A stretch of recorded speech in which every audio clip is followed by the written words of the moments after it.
Eh bien, bonjour à tous et à toutes, c'est Monsieur Kazitra. Je vous souhaite un bon lundi et un bon début de semaine. On se retrouve pour un tuto qui pourra vous aider d'ailleurs sur Battlefield, même si le jeu il est bien optimisé. Je vais donner un petit exemple. Il se peut que sur Battlefield, comme beaucoup savent très bien et que c'est très courant, que ça date même de Battlefield 2042, je crois, il me semble.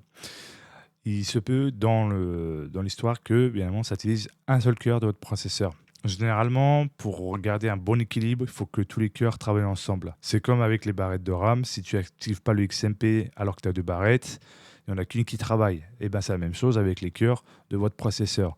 S'il n'y en a qu'un, bah, le pic d'utilisation va monter assez rapidement, surtout quand tu lances un jeu. C'est-à-dire vous allez être, au lieu d'être situé à 50% et 60% en jeu, vous allez vous retrouver entre 70% et 86%, parfois frôler les 100%, voire même pour la plupart 100%.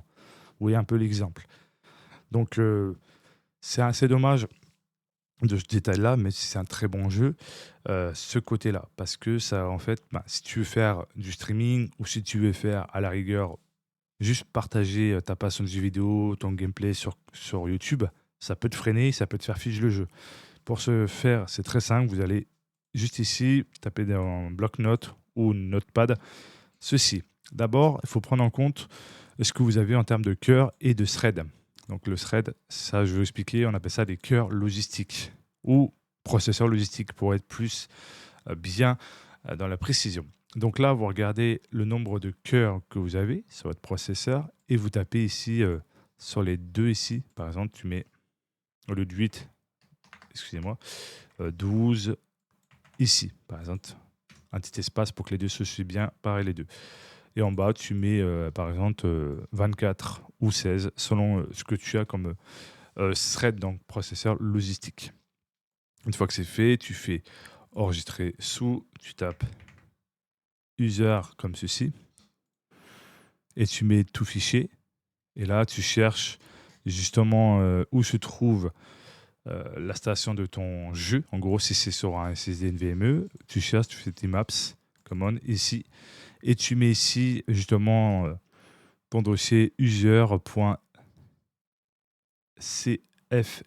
donc le U en gros, après le reste en petit. Et n'oublie pas le point. Une fois que c'est fait, tu lances le jeu et là tu fais les tests et normalement tu vas avoir ton pic qui va rester entre 50% et 60%.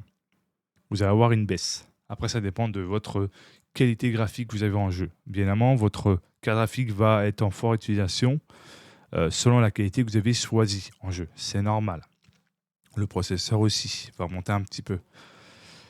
Mais en règle générale, si vraiment tout est bien réglé et que tu fais pas plusieurs programmes en même temps à côté, tu gardes quand même une bonne utilisation.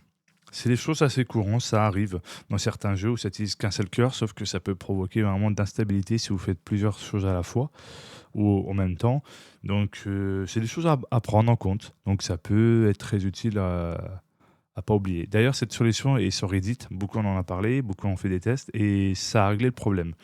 Donc à vous de voir et ceux qui ont Battlefield et qui sont très au courant de ce genre de problème-là, même si le jeu est bien optimisé et que vraiment le multijoueur c'est excellent quand même, je trouve, bah, il peut avoir des trucs comme ça. Donc merci à tous d'avoir regardé cette vidéo. N'oubliez pas de vous abonner, de mettre un pouce bleu, d'activer la cloche de notification et de partager. C'était Monsieur Kalitra. Ciao, ciao, bye bye.